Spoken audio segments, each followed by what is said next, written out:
Oui, bonsoir. Si c'est votre frère, Dieu merci.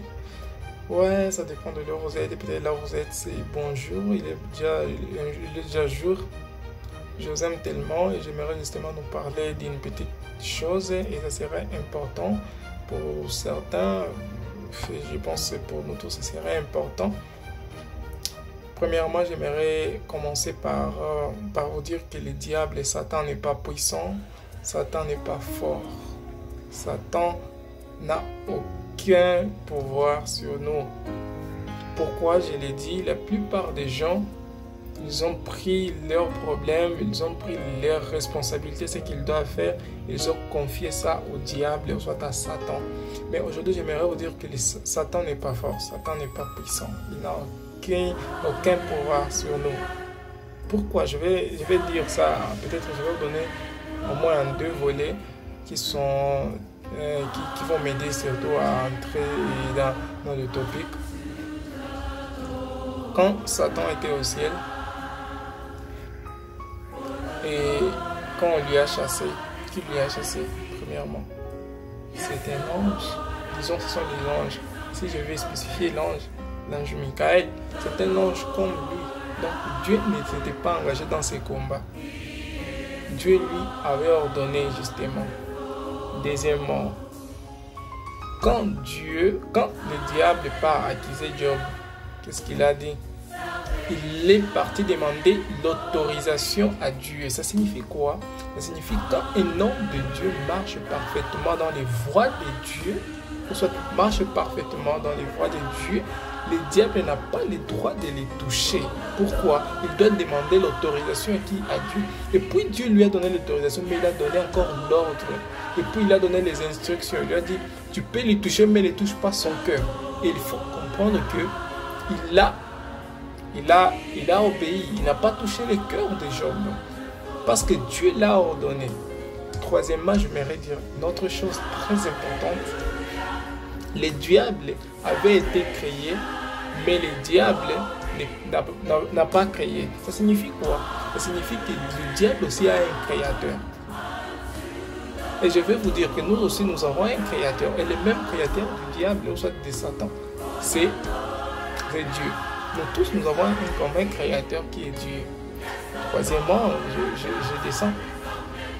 Satan, Jésus-Christ, entre dans le Nouveau Testament. Jésus-Christ, quand il est descendu en enfer, il a rencontré le diable et il ne lui a pas tué. Pourquoi il ne lui a pas tué? Parce que Jésus-Christ savait que le diable n'était pas nuisible aux hommes. Et si le diable n'est pas nuisible aux hommes, c'est pourquoi il ne lui a pas éliminé. Ce n'est pas à dire que Dieu n'est pas puissant au niveau de ne pas éliminer les diables. C'est pourquoi Jésus-Christ ne lui avait pas éliminé. Même Dieu n'avait pas ordonné aux anges d'éliminer les diables. Parce qu'il pourrait dire, non, vous pouvez l'éliminer parce qu'il est nuisible aux hommes. Mais Dieu n'avait pas trouvé qu'il était nuisible aux hommes. Ça signifie quoi? Le diable n'a aucun pouvoir sur nous et il n'est pas puissant. Et comme il n'est pas puissant, nous sommes puissants plus que lui. Laisse-moi avancer, peut-être je vais chercher quelqu'un. Quand Dieu a créé l'univers, soit les choses, les diables, tout, nous tous, l'homme a été créé à l'image de Dieu. Ça signifie quoi? Nous sommes créés à la ressemblance de Dieu.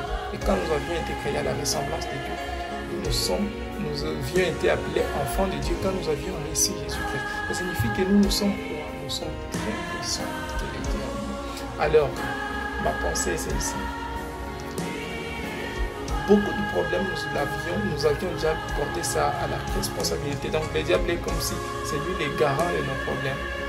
On lui a déjà confié tout. Donc, on lui a déjà confié nos problèmes. Laisse-moi te dire une chose. Nos problèmes, tu peux tomber malade. Tu peux avoir, je ne sais pas quoi, tu as besoin de délivrance. Tu pars par ici, par là. Une seule chose que nous avions, c'est Jésus-Christ. Et Dieu. C'est pourquoi Dieu veut que nous soyons toujours dans sa présence. Donc la seule chose qui nous manque étant enfants de Dieu, c'est être dans la présence de Dieu. Le plus grand des délivrances, donc vous pouvez voir Je ne sais pas combien de délivrances. Mais je sais que la seule voie que nous avons besoin, si vous voulez être délivré, restez dans la présence de Dieu. Restez justement dans la présence de Dieu. C'est là où nous avons notre puissance. C'est là où nous avons notre force. Parce que nous sommes à sa ressemblance. Laisse-moi vous dire une chose. Plus nous sommes dans la présence de Dieu, plus nous ressemblons à Dieu. Plus nous servons Dieu, plus nous les ressemblons. Plus nous marchons selon les commandements de Dieu, plus nous ressemblons à Dieu. Plus nous sommes dans sa présence, plus nous allons lui ressembler.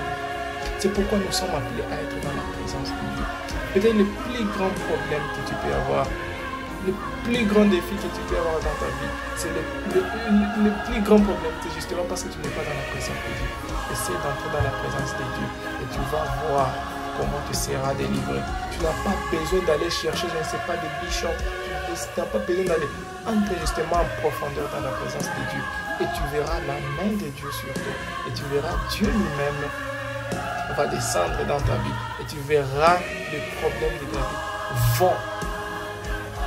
vont se résoudre. Je vous aime tellement. C'était justement ça. Entre dans la présence de Dieu et tu verras la main de Dieu. Entre dans la présence de Dieu. C'est que le diable veut de nous. Le diable ne veut pas justement que nous entrons dans la présence de Dieu. Il veut justement que nous nous éloignions de la présence de Dieu pour qu'il nous saisisse et pour que nous continuions à les prendre comme les plus forts. Donc le plus grand secret, je vous prie, entre dans la présence de Dieu. Que Dieu vous bénisse abondamment. Je vous remercie.